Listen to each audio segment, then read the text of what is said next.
কক্সবাজারে বাংলাদেশ বিমান বাহিনী ঘাঁটির কাছে সংঘর্ষের মধ্যে অন্তত একজন গুলিতে নিহত হয়েছেন। দুপুর 12টার দিকে কক্সবাজার পৌরসভার 1 নম্বর ওয়ার্ডে বিমান ঘাঁটি সংলগ্ন সমিতিপাড়া এলাকায় এই ঘটনা ঘটে। স্থানীয় সূত্রে জানা গেছে, বিমান বাহিনী ঘাঁটি কক্সবাজার সংলগ্ন সমিতিপাড়ায় উচ্ছেদ অভিযানকে কেন্দ্র করে এই হামলার ঘটনা ঘটেছে। কক্সবাজার বিমানবন্দরের পশ্চিম পাশে বিমান বাহিনীর নির্মাণাধীন ঘাঁটিতে হামলা ও ইটপাটকেল নিক্ষেপের ঘটনা ঘটেছে। এ সময় বেশ কয়েক রাউন্ড গুলিবর্ষণ করে বিমান বাহিনীর সদস্যরা।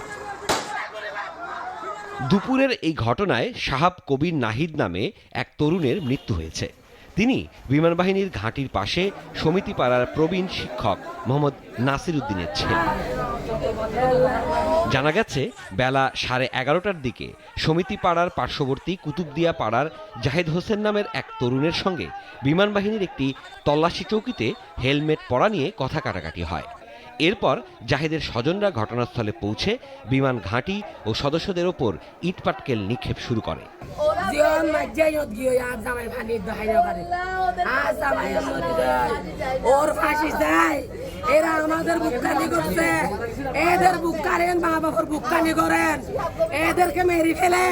সংঘর্ষের এক পর্যায়ে বিমান বাহিনীর সদস্যরা এলাকাবাসীকে ছত্রভঙ্গ করতে ফাঁকা গুলিবর্ষণ করে। থেমে থেমে আধা ঘন্টা ধরে চলা ওই পাল্টাপাল্টি ধাওয়ার ঘটনায় অন্তত 10 থেকে 15 জন গুলিবিদ্ধ হয়। বিমান বাহিনীর গুলিতে আমার ছেলে বাসায় ছিল, তারা নির্বিচারে গুলি করছে। কক্সবাজারের জেলা প্রশাসক মোহাম্মদ সালাউদ্দিন জানিয়েছেন, গুলিবিদ্ধ শিহাবকে উদ্ধার করে কক্সবাজার সদর হাসপাতালের জরুরি বিভাগে নিয়ে গেলে কর্তব্যরত চিকিৎসক তাকে মৃত ঘোষণা করেন।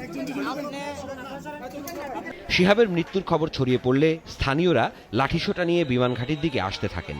দুপুর 12টার দিকে কক্সবাজার 3 আসনের সাবেক সংসদ সদস্য ও বিএনপির কেন্দ্রীয় মৎস্যজীবী বিষয়ক সম্পাদক লুৎফর রহমান ঘটনাস্থলে পৌঁছে তাদের সরিয়ে দেন।